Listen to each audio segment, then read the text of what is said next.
Hello and welcome back to another video. This is season number 2 of our San Jose Sharks franchise in NHL 24. In the first video, we were introduced into the Sharks front office and we did exactly what we were supposed to do. We were bad. It didn't really start out that way. We were about 500 at the trade deadline because of Anthony Duclair, who led our team with 33 goals and 64 points. But we ended up finishing with a top 10 pick, 9th overall specifically, which ended up being how do you pronounce his name again? Vyacheslav Smirnov. Left winger, 6'3", 189, 18 years old, medium elite potential, already listed as a third line scoring forward. His stats are pretty awesome as well. Like you see his shooting all in the 90s, skating pretty good as well for a big fella.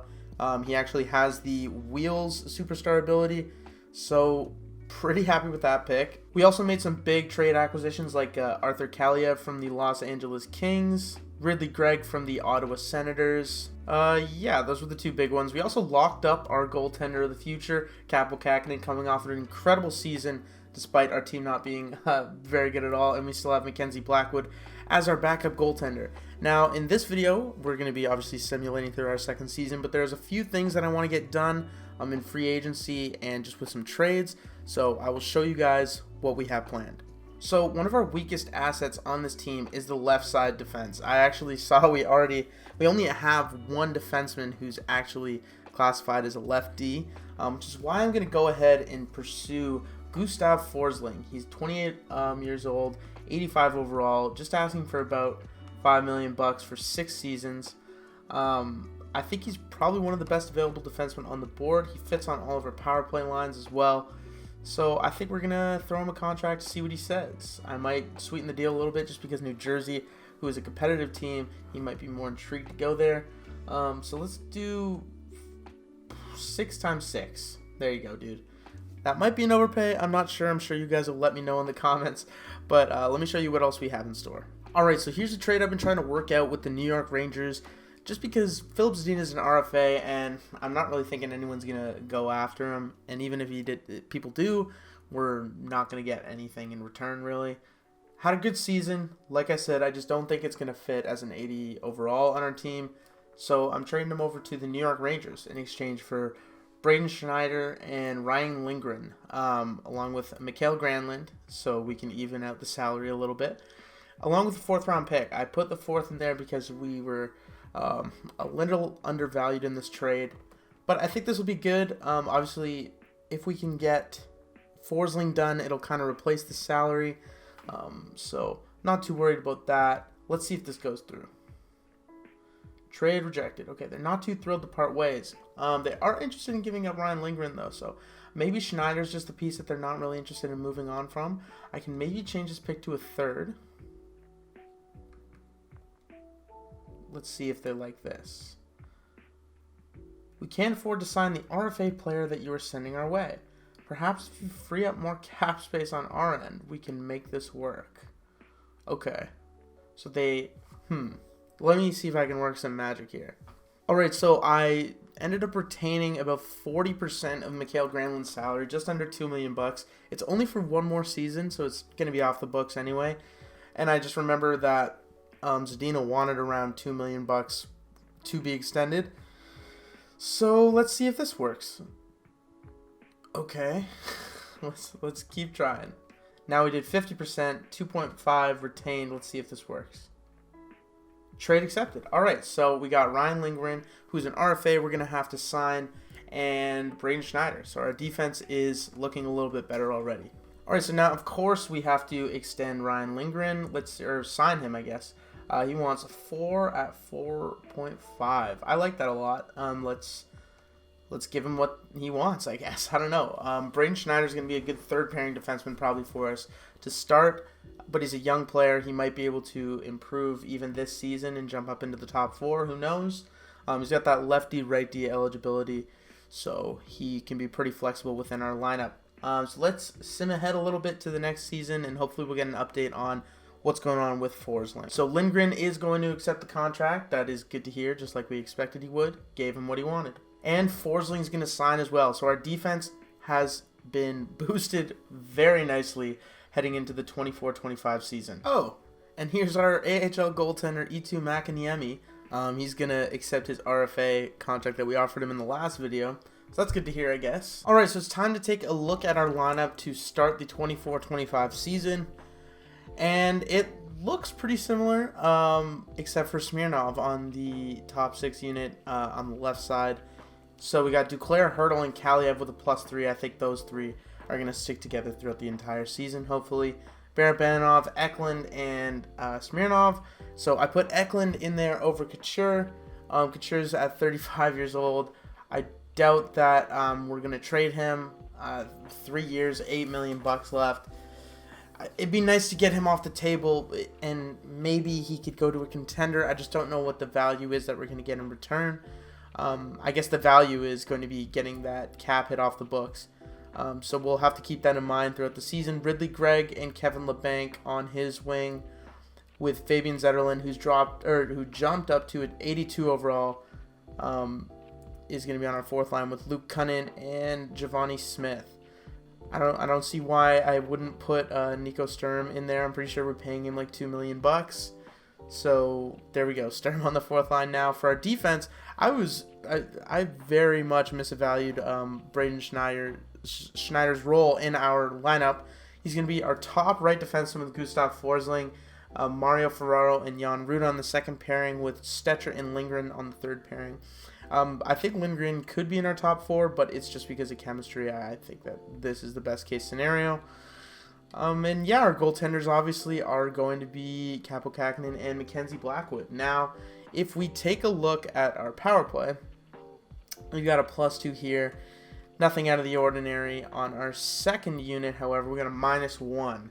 I tried to do my best to put players who I want to get power play production in here without it sacrificing the chemistry too much. I'm not sure if there's any way that I can do it.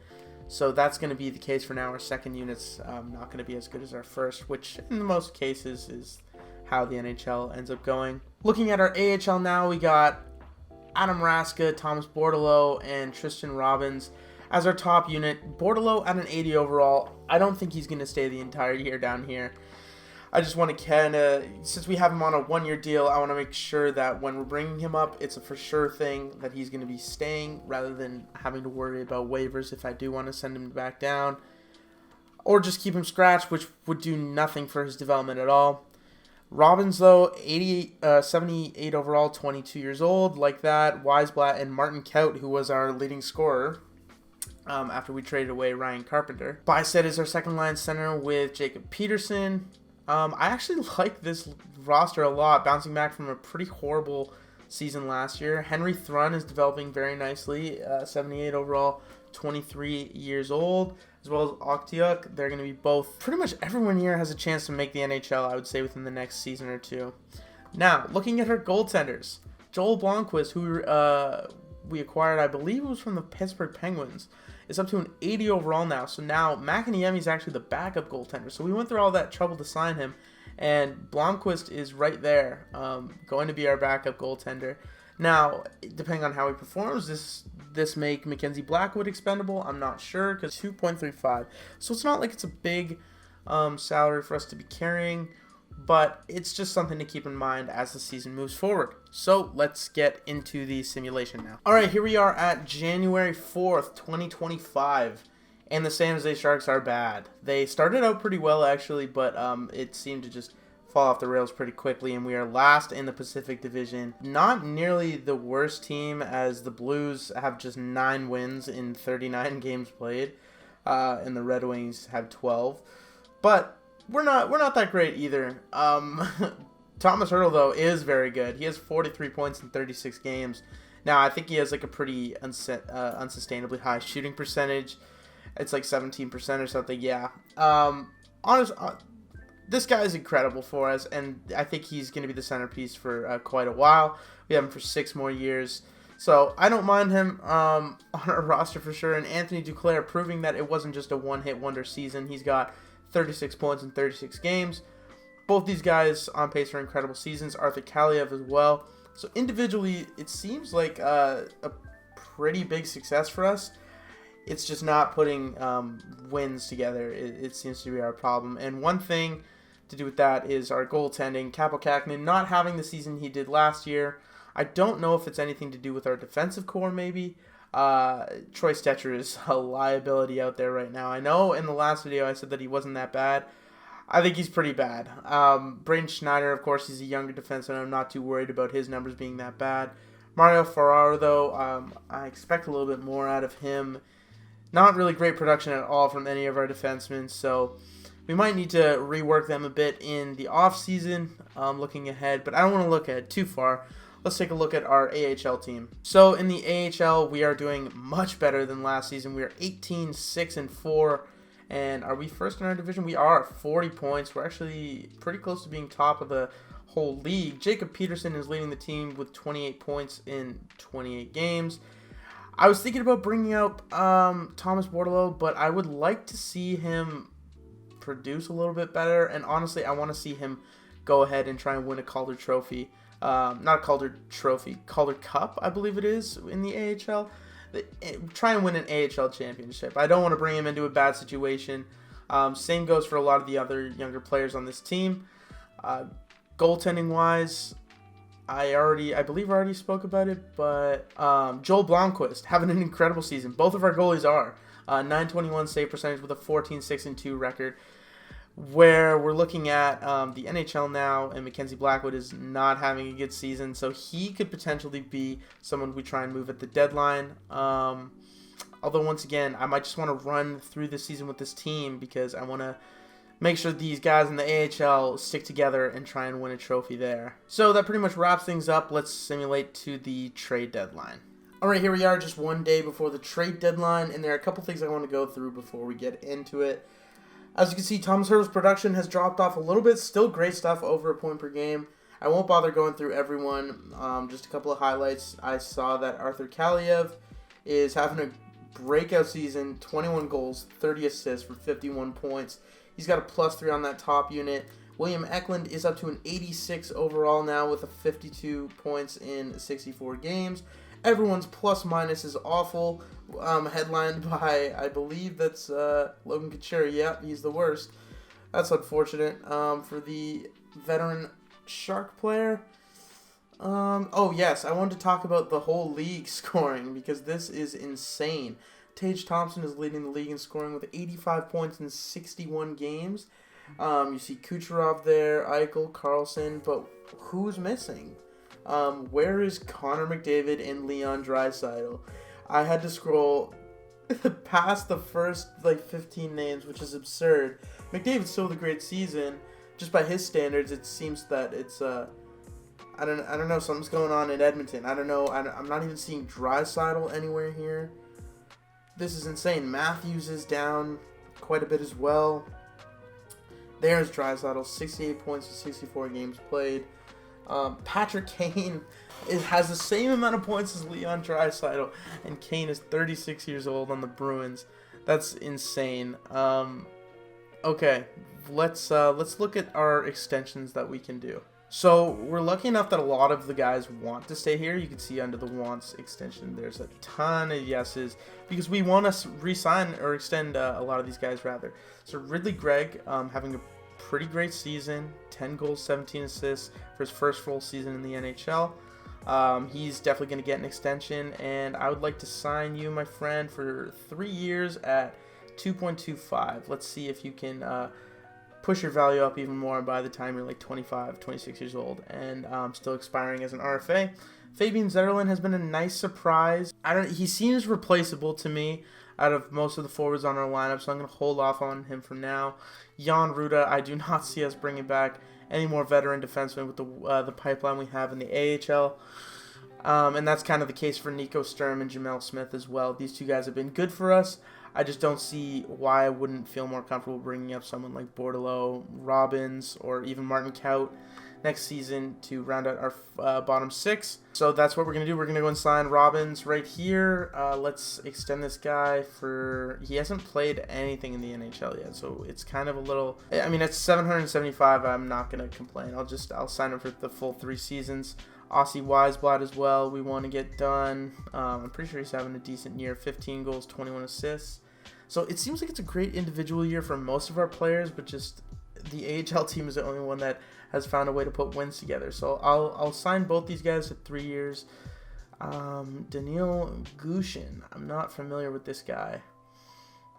I'll extend him, but I mean, obviously I don't want to like just give everyone the same deal just because there's only so much room for our team to have guys come up and take over the job. Who is this fella? Valtteri Puli. Yeah, man. I mean, 75-23. We need to also start moving on from some of these guys, I think, eventually, which sucks because it's basically just my choice on who I think deserves to get a shot, and some of them will definitely fly under the radar and we'll miss out on seeing any potential growth in some of them, but that's just the way hockey is, unfortunately, and we're seeing that happen in real time here. Goaltending-wise, I don't see a world in which we re-sign Mackenzie Blackwood after the season he's having, and with the McAniemi and Blomqvist in the AHL looking like they're ready to make the jump. So I'm going to sign him to a 2-year deal, McAniemi, just because if it doesn't work out the first time, we can maybe try Blomqvist, and I want to make sure that we have a steady pipeline of goaltending all around. Bo Pitt is still super young, hasn't really progressed the way we wanted to. We'll give him one more shot with a 2-year deal. I'm feeling awfully generous here, so those are the contracts that we're going to hand out for now. We'll deal more with the UFAs in the offseason, which will probably just end up releasing. But let's get to the trade deadline. Okay, so we see Weisblatt re-signed. Oh, wow, that was the only one we saw. Okay, let's go into the trade deadline. I think we're going to go in as conservative sellers once again. It worked out for us the last time. Yeah, let's see who's available.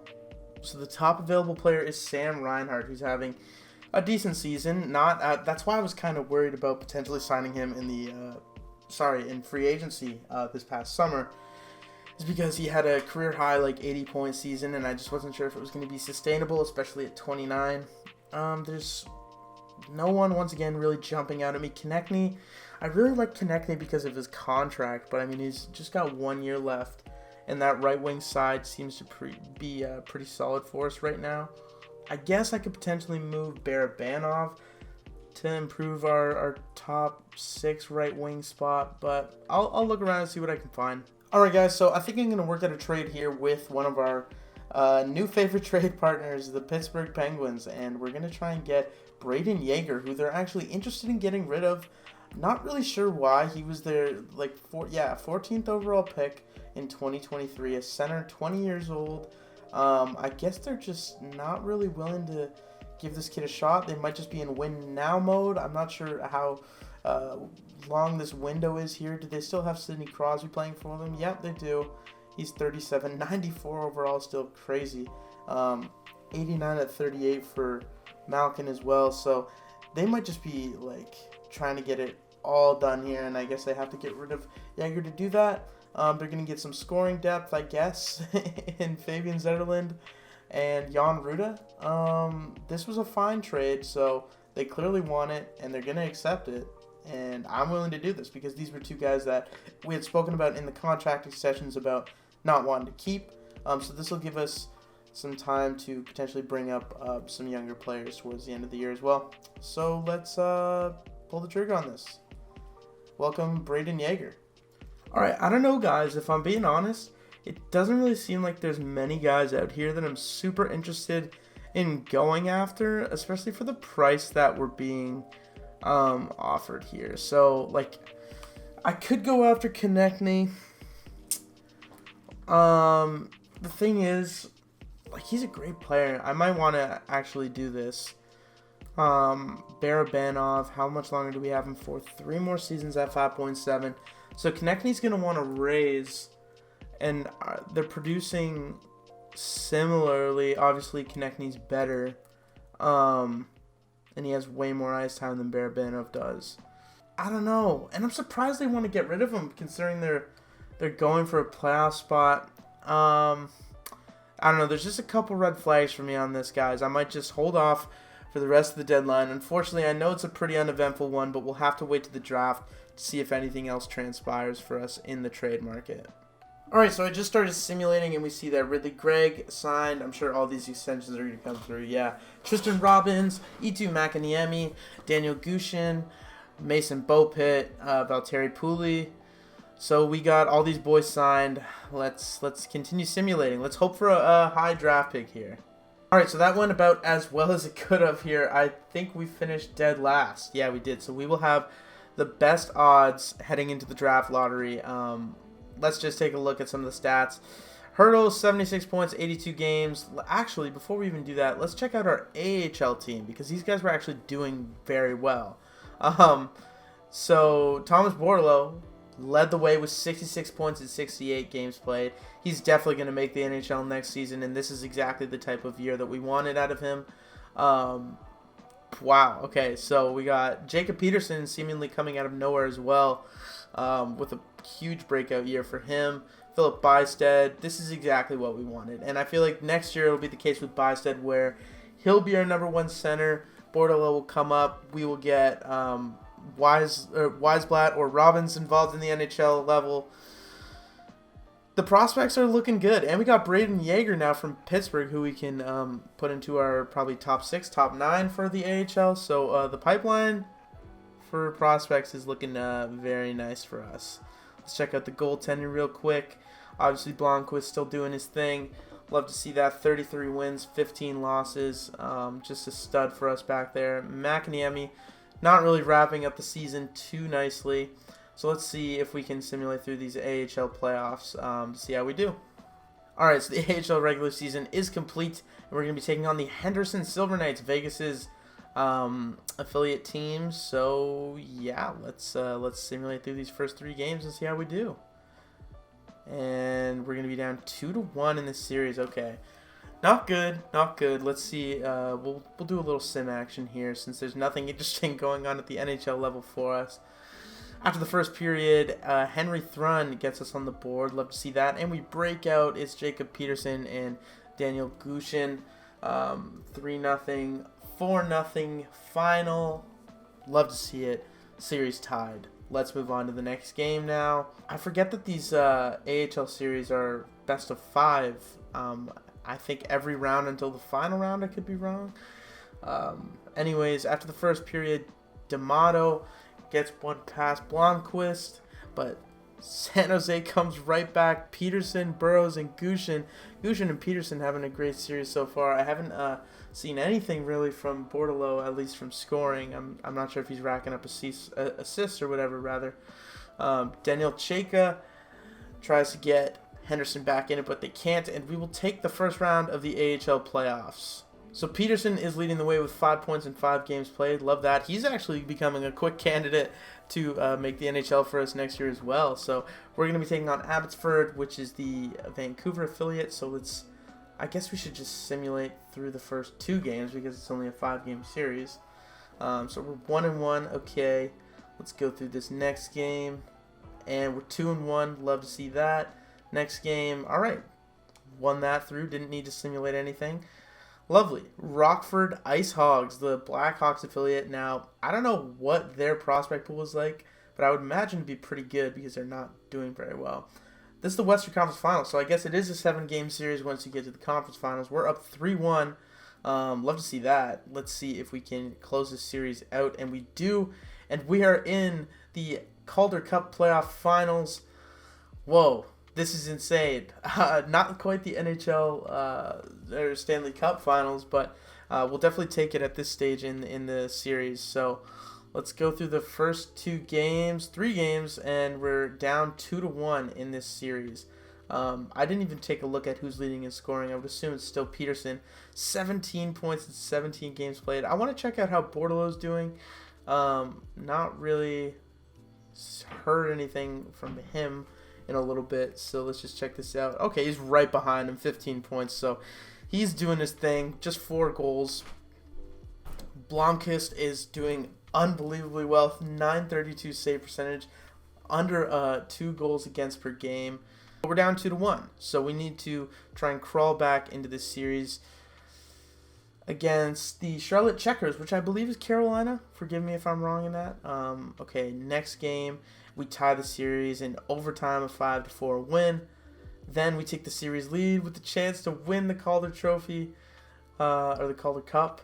Man, I'm going to get that mixed up all the time. I guess this is worth simulating. I don't know. This seems like kind of strange. After the first period, Bordelot gets on the board for us. Second period, we are down 2-1 after Justin Sordif gets the tying goal.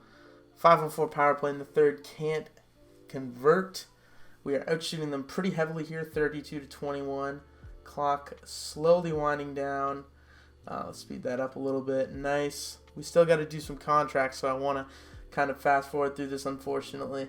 5 minutes left to go. Charlotte on the power play, and they do not convert. Last chance for us. Okay, no. Ryan Suzuki gets it done for them. So we're going to game 7. All right, let's see if we can get this done in 7. Simulate. After the first period, Peterson, once again, our playoff hero, is doing phenomenal for us here. As well as Castles, I believe he scored in the last game, so he's on notice as well. Second period, up 4-2. Okay, so we are just 20 minutes away. 5-2. Oktiuk gets us 3 goals up on them now after the power play. We can't convert, but we got a pretty healthy lead here, although Denisenko pulls them within 2 with 10 minutes to go. Hopefully we can close this out. You know what? I'm interested to go in and see if there's a Calder Cup celebration. I would assume there would be. So let's go check that out, and we will be back in a moment. Alright, rather than having to go through all those settings to make sure that we're able to hoist the cup, I'm just going to play these 15 seconds out. Hopefully I don't do anything crazy to sabotage my team. I'd be pretty remarkable if I did that. Oh, we almost scored there. That was close. We got the full pressure meter going. This is the first glimpse of NHL 24 gameplay you'll see on the channel. We won the Calder Cup. That seemed kind of underwhelming of a reaction from me. I should have been a little bit more excited, but it's not the Stanley Cup. So, love that for the San Jose Barracudas. We won. I don't know if that's their first championship, but we did bring a cup back to San Jose, just not the one that we're looking for. Let's see what this celebration's like. Wow, pretty cool stuff. Okay, and they actually do have the Calder Cup present. I don't even know who our captain is, to be honest. I guess that was just automatically set there. That's pretty cool. Oh, it's Robbins is our captain. Wow, so he's just 23 years old, and he's the captain of our AHL team. That's kind of interesting. So this isn't the same as the NHL where you get to decide who gets the trophy. I guess they didn't put as much effort into the presentation for the AHL as they did the NHL, which is, I guess, somewhat understandable, although you would think they would show it a little bit more love. Franchise mode in general needs a little bit more love. I think we can all agree on that. Okay, let's look at this team photo, and champions. Love to see that. Let's get back to NHL business, though. All right, guys, so the draft lottery results are in, and we got shafted. We had the best odds, and St. Louis overtook us for the top spot. That's so brutal. Obviously, we wish this happened a year earlier, just so the path would have been a lot clearer on what we need to do over the next few seasons. But number 2 overall pick is still solid. I'm not sure what the draft class is like. Obviously, last time it was a blur. Our scouting was horrible. Hopefully I fixed it this time around. I made some adjustments with our scouts that I think will end up working out for us. I don't know.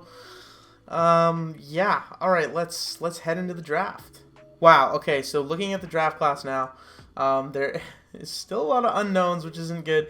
Although there are a lot more prospects that I think we have a better idea of now, which is at least somewhat of a good sign. Looking at the top end, though, which is what we're going to be worrying about, the top prospect is UC Vallon. And he's a center, two-way forward, elite medium potential. I wasn't sure if I wanted to take another left winger. And that's the problem because he is the consensus number 2 pick with Teemu Solani comparisons, which is just insane. But I just mean our left wing spot is going to get a little crowded, I think, with Smirnov, Duclair, and now Popov. I would like someone to be able to play on the right side. Hopefully we can make that adjustment, assuming that nothing happens and we aren't able to get Valen, because if they end up taking Popov, I will gladly take the center here. Yeah. let's go through this first pick and see what the overalls are looking like. 82 overall. Wow, center playmaker. That's a pretty solid pick. Pretty standard for first overall, I guess. But let's see what we can get in Mr. Popov. 81. All right, so the same thing as Smirnov. Not going to complain about that. A sniper as well. So I'm not really sure if that was in our best interest, but I think when you're doing top picks like that, it's probably best to do best available. You don't want to, and he also has, he's significantly smaller. He's 5'10", whereas Smirnov was 6'3", but his shooting is just as good as Smirnov's. So that's a good sign, I guess. Let's see when our next pick is. It's the first pick in the second round. So we'll simulate ahead a little bit. And who is around here? So we got a right winger, Isaiah Pyre. Okay, we don't know anything about this guy. If you guys have any tips on how I need to fix this, please leave them in the comments below, because I would like this to not be happening anymore. We got a lot of good defense in the pipeline. Wow, I feel like I need to put a counter on the amount of times I said pipeline in this video. Desmond Iverson is a defensive prospect that we could go after, although I feel like Pyre is the play just because he's right winger, which isn't as common in our depth chart. So let's take him. 63 overall, elite low. Okay, so not horrible there. Third round pick. This is our fourth round pick. We don't have any more third round picks for the next few seasons.